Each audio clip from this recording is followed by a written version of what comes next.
গাইবান্ধার সাদুল্লাপুরে বন্যায় ক্ষতিগ্রস্ত পরিবারের মাঝে ত্রাণ বিতরণ করলেন ৩২৮ সংরক্ষিত মহিলা আসন ২৮-এর সংসদ সদস্য মমতাজ আলো।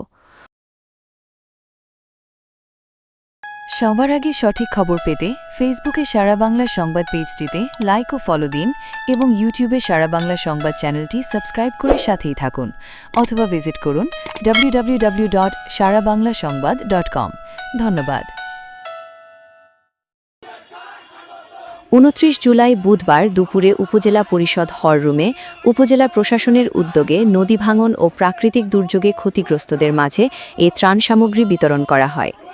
এতে উপজেলা নির্বাহী অফিসার মাহমুদুল হাসানের সভাপতিত্বে প্রধান অতিথি হিসেবে উপস্থিত থেকে ৬০টি পরিবারের মাঝে ত্রাণ ও দুর্যোগ ব্যবস্থাপনা মন্ত্রণালয়ের আওতায় শুকনা খাবারের প্যাকেট বিতরণ করেন সংরক্ষিত মহিলা আসনের সংসদ সদস্য মমতাজ আলো।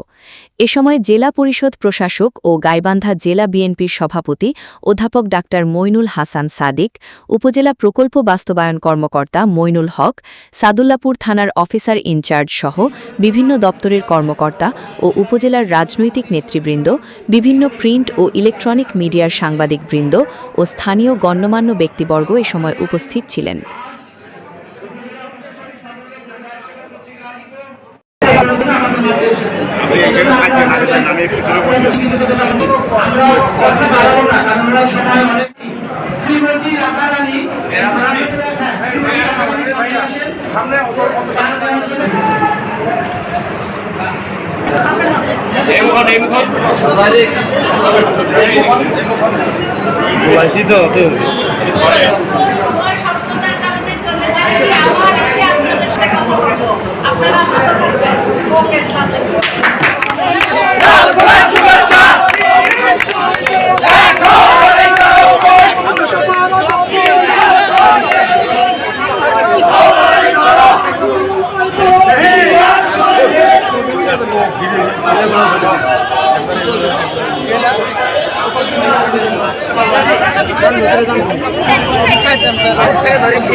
নিউজ ডেস্ক, সারা বাংলা সংবাদ, ঢাকা।